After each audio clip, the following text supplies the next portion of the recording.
Taiwan reports more Chinese balloons crossing Taiwan Strait. North Korea fires short-range missile and an ICBM. Russia loads new intercontinental ballistic missile into silo south of Moscow. China's iPhone ban accelerates across government and state firms. Apple's 2024 will be about moving beyond the iPhone. Flooding in Australian tourism hotspot leaves people stranded.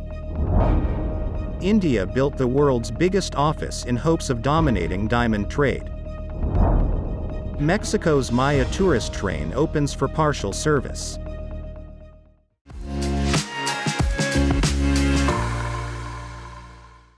Hello, I'm Johnny. Thank you for joining us on Funday News. It's Tuesday, December 19th, and here are your top stories. Taiwan's defense ministry said on Monday that two suspected Chinese weather balloons flew across the sensitive Taiwan Strait on Sunday, but stayed well to the north of Taiwan. The second time this month, Taipei has reported them nearby. Taiwan's defense ministry said the two balloons were detected at 9:03 a.m. and 2:43 p.m. local time after crossing the strait's median 110 nautical miles northwest of the northern Taiwanese port city of Keelung. This comes just weeks ahead of the January 13th general election. Taiwan's defense ministry added the balloons flew at an altitude of about 3,230 meters, headed east and disappeared at 9:36 a.m. and 4:35 p.m. local time respectively. The ministry spokesperson Sun Li Fang said the ministry's initial judgment is that they were weather balloons. The earlier balloon, which Taiwan reported crossing the Taiwan Strait on December 7th, was most likely also a weather platform. Taiwan's defense ministry said at the time that officials had announced its detection in the interests of transparency. North Korea fired a short-range ballistic missile on Sunday and what appeared to be a long-range ballistic missile on Monday. According to the South Korean Joint Chiefs of Staff, the short-range missile was launched towards the sea off North Korea's east coast and flew about 570 kilometers before falling in the ocean. In less than 12 hours, South Korea and Japan said North Korea fired its second missile from an area near the capital Pyongyang towards the sea off the northeast coast and flew about 1,000 kilometers. Japan's NHK broadcaster said, citing government officials, the long-range missile reached a maximum altitude of more than 6,000 kms. NHK reported officials as saying it was likely an intercontinental ballistic missile, ICBM, which would underscore the North's efforts to advance its arsenal with longer-range weapons that could potentially reach the mainland United States. The latest launch came after warnings from officials in Seoul and Tokyo that nuclear-armed North Korea was preparing to test-fire a missile.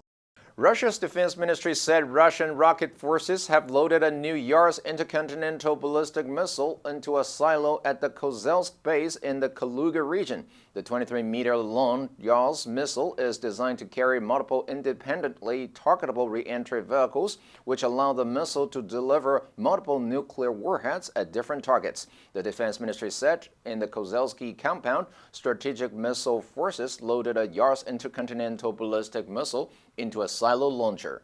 Russia has the world's largest arsenal of nuclear weapons, closely followed by the United States. According to the Federation of American Scientists, Russia has about 5,889 nuclear warheads while the United States has about 5,244. Together, Russia and the United States control more than 90% of the world's nuclear weapons. And Russia and the United States each have about 1,670 strategic nuclear warheads deployed. The Russian Defense Ministry released a clip of the giant missile being transported to a silo and loaded into a shaft. More Chinese agencies and government-backed firms across the country have ordered staff to stop bringing iPhones and other foreign devices to work, setting in motion an unprecedented prohibition that's likely to block Apple Inc. and Samsung Electronics Co. from parts of the world's biggest mobile market. According to people familiar with the matter, multiple state firms and government departments across at least 8 provinces instructed employees in the past month or two to start carrying local brands. The much broader, coordinated effort coinciding with the resurgent popularity of homegrown brand Huawei Technologies Co. Xi Jinping's administration this year decided to expand a ban on foreign devices beyond the most sensitive departments to encompass many more government agencies and even state firms. The People said the orders originated from cities across at least 8 provinces from prosperous Zhejiang, Guangdong, Jiangsu and Anhui to northern Shaanxi, Shandong, Liaoning and central Hebei.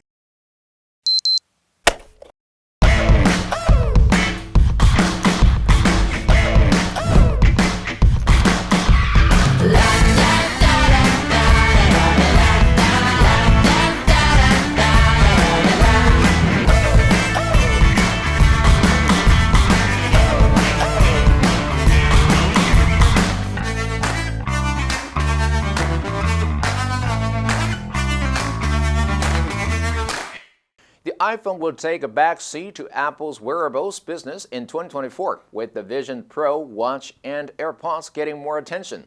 According to Bloomberg, the iPhone will still get an upgrade next year. It's the company's most important product and still brings in more than half of revenue. But there won't be major changes. In 2024, wearables business, including the upcoming Vision Pro, AirPods, and Apple Watch, will take Apple's center stage. Bloomberg said the Vision Pro marks a new category for Apple, while the earbuds and smartwatch are poised to get some of their biggest upgrades ever. Apple also looks to breathe new life into the AirPods Max headphones. Apple is planning a model that trades in the Lightning charger for USB-C and potentially adds new colors. The Apple Watch is also due for a boost. More significantly, Apple is working on a pair of health features designed to take the smartwatch to new heights: hypertension and sleep apnea detection.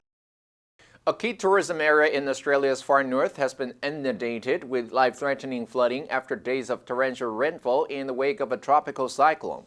Major flood and strong wind warnings have been issued across several areas in Queensland State by the Bureau of Meteorology, with river levels reaching more than 10 meters high in some areas.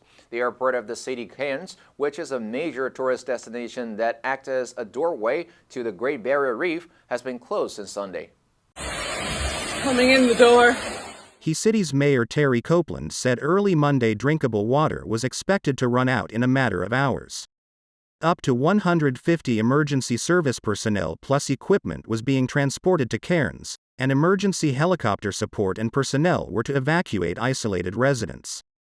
The Wujal Aboriginal Shire Council said there are 9 people, including a sick child, stranded on the roof of a clinic in an Aboriginal community with crocodiles circling in the floodwaters below. A new office complex that surpasses the Pentagon in size is set to officially open on Sunday in Surat, cementing the Western Indian city's ambitions to become the world's diamond capital. The Surat Diamond Bourse in Gujarat state, which covers a constructed area of 620,000 square meters, became the world's largest office complex when it was completed in July at a cost of 32 billion rupees. The complex in Surat will be inaugurated by Narendra Modi, marking another politically symbolic win. Bloomberg said while Mumbai has long been the center of exports for diamonds in India, Surat, also known as Diamond City, dominates in processing of the precious gems, with about 90% of the world's rough diamonds cut and polished there before they are sold to buyers in places like the US and China. The new bourse aims to centralize the industry under one roof. Historically, Surat was one of the most important trade links between India and countries such as Britain, the Netherlands, and Portugal. Mexico's Maya Train rail project opened partially to the general public Saturday. Officials estimated it would take about 5.5 hours to travel the 473 kilometers from Campeche to Cancun. The 950-mile line, called the Maya Train, is meant to connect beach resorts and archaeological sites. However, only about one-third of it, the 290-mile stretch that President Andrés Manuel López Obrador inaugurated with dignitaries and the press Friday, has even been partly finished. Mexican officials pledged the rest of the line would be ready by the end of February. But just a single line of a planned double-line track has been finished, meaning one train has to wait on a siding while another passes. A first-class ticket on one of the 2 trains from Cancun to Mérida will cost the equivalent of $68. A first-class bus covers the route in about the same time and costs about $58, with buses leaving about every half hour from the city centers, rather than remote train stations on the outskirts. The answer for yesterday was A, obligation. I don't want people coming to see me out of a sense of obligation. Did you answer correctly? Now let's delve into the news of flooding in Australian tourism hotspot leaves people stranded. Number 1, strand, 是滞留. The strike left hundreds of tourists stranded at the airport. Number 2, inundate, 淹没，使不堪负荷. We have been inundated with offers of help. Number 3, evacuate, 从危险的地方撤离，撤出. Employees were urged to evacuate their offices immediately. Next, we have a multiple choice question for everyone to practice. Which answer would you choose? You can write your answer in the comment section. The correct answer will be announced tomorrow. And that's all for today's Funday News. Be sure to tune into Funday News from Monday to Friday and click the link below to join Funday for free. I'm Johnny Wu, your host. I'll see you next time.